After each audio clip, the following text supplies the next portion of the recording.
ബെഞ്ചുകളെ അന്വേഷിച്ച് നടന്ന KSUവിന്റെ നേതാക്കന്മാരെ ഇതാ കാണോ, കൺകുളിർക്കെ കാണോ.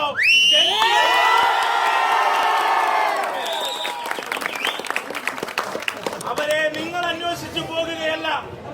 നിങ്ങൾ സംഘപരിവാറിനെതിരെ നിലപാടെടുത്തിരുന്നുവെങ്കിൽ കേരളത്തിലെ സർവകലാശാലകളെ കാവ്യവൽക്കരിക്കാൻ ശ്രമിച്ച ഗവർണറെയും ചാൻസലറെയും ചോദ്യം ചെയ്തിരുന്നുവെങ്കിൽ, ഈ കാലഘട്ടത്തിൽ വിദ്യാർത്ഥികൾക്ക് വേണ്ടി പോരാടിയിരുന്നുവെങ്കിൽ അവരെ നിങ്ങൾ അന്വേഷിച്ചു പോകേണ്ടിയിരുന്നില്ല. ഇതാ ഒരു മഹാപ്രവാഹം പോലെ അവർ ഈ കൊടി പിടിച്ച് ഇവിടെ നിൽക്കുന്ന ഈ വിദ്യാർത്ഥികളൊക്കെയും SFIയുടെ നിലപാട് വിദ്യാർത്ഥികളോടൊപ്പമാണെന്ന്.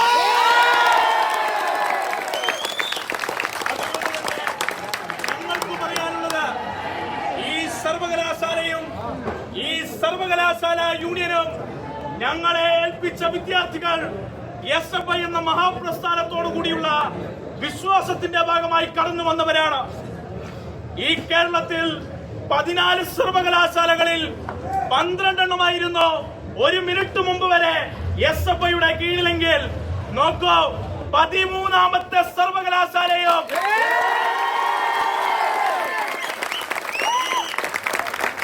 മലപ്പുറത്തിന്റെ തെരുവുകളിൽ ഇപ്പോൾ സമ്മേളനം കൂടുന്ന MSFന്റെ വർഗീയവാദികളോട് ഒന്നുകൂടി പറയാം, കാലിക്കറ്റ് യൂണിവേഴ്സിറ്റി 2 മാസം എവിടെ വെച്ച് തെരഞ്ഞെടുപ്പ് നടത്തുന്നു, ആ നിമിഷം SFI തിരികെ പിടിക്കും.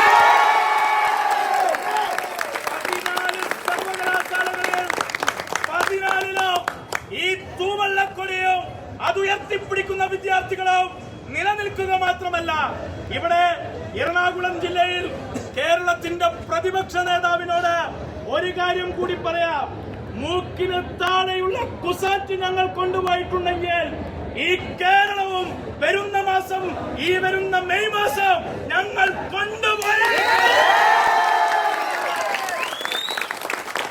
പുതിയ പ്രതിപക്ഷ നേതാവിനെ KSUവിന്റെ നേതാക്കന്മാർക്ക് അന്വേഷിക്കാം, പുതിയ കോൺഗ്രസിന്റെ നേതാക്കന്മാരെ അന്വേഷിക്കാം, പുതിയ MSFന്റെയും ലീഗിന്റെയും നേതാക്കളെ നിങ്ങൾക്ക് അന്വേഷിക്കാം. ഒരിക്കൽ കൂടി ആവർത്തിക്കുന്നു, കേരളം ഇടതുവരമാണെന്ന് ഉറക്കെ പ്രഖ്യാപിക്കുന്ന തെരഞ്ഞെടുപ്പായി കുസാറ്റ് മാറി.